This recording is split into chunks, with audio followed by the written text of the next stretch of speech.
हमें बचपन से ही यह सिखाया गया है कि गाय हमारी माता है और वह हमको दूध देती है।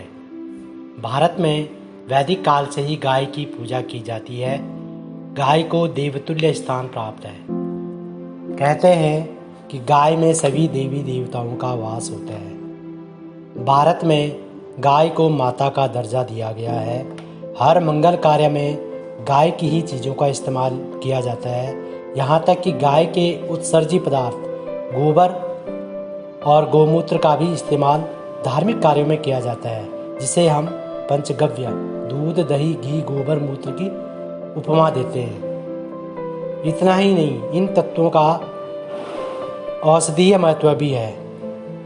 बहुत सारी दवाइयों के निर्माण में भी गाय के गोबर, घी और गौमूत्र का इस्तेमाल किया जाता है। लेकिन इतना कुछ होने के बावजूद भी वर्तमान में हमारे हिंदुस्तान में ही गायों की स्थिति दिन प्रतिदिन खराब होती जा रही है, बिगड़ती जा रही है।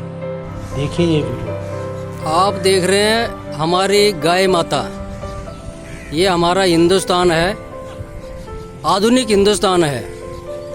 गाय माता, अपनी माता की सेवा घर में हो न हो, गाय माता सबसे पवित्र है। यहाँ तक कि गाय का गोबर भी हमारे धार्मिक कार्य में काम आता है, पाठ पूजा में काम आता है। लेकिन हमारी गाय माता, आप देखो कि क्या सारे घर का कूड़ा गाय माता ही खा रही है।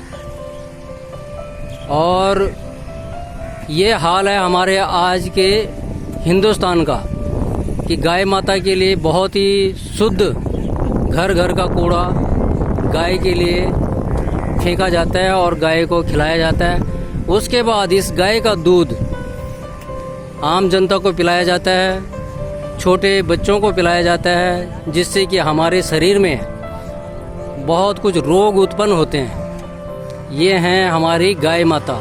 आप ध्यान से देखें, ये आज का आधुनिक हिंदुस्तान है। यह हम सभी जानते हैं कि गाय का भोजन शुद्ध और शाकाहारी होता है। यह हरी घास, अनाज, चारा आदि चीज़ें खाती है। लेकिन कुछ लोगों की लापरवाही या हरकतों के कारण गौ माता को कूड़ा कचरा खाने के लिए मजबूर किया जाता है। इन गायों को शहर के गंदे कचरे के ढेर में छोड़ दिया जाता है और इस कूड़े कचरे के ढेर में ये गौ माता गंदगी के साथ साथ प्लास्टिक भी खा जाती है, जो हम और तुम लोग इन कूड़े के ढेरों में फेंकते हैं। बहुत सारी गायों और अन्य पशुओं की मृत्यु पॉलीथीन खाने के कारण ही होती है।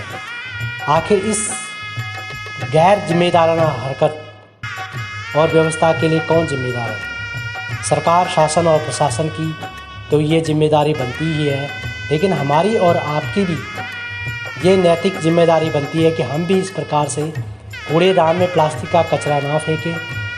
और अगर कहीं आपको इस प्रकार का दृश्य देखने को मिले तो आप उन लोगों के खिलाफ कार्रवाई करने की मांग करें, जो लोग इसके लिए जिम्मेदार हैं। हमारे हिंदुस्तान में बहुत सारी ऐसी संस्थाएं हैं, ऐसे लोग हैं जो गौ माता के भक्त हैं, जो गौ सेवक हैं, जो गायों की निस्वार्थ भाव से सेवा करते हैं।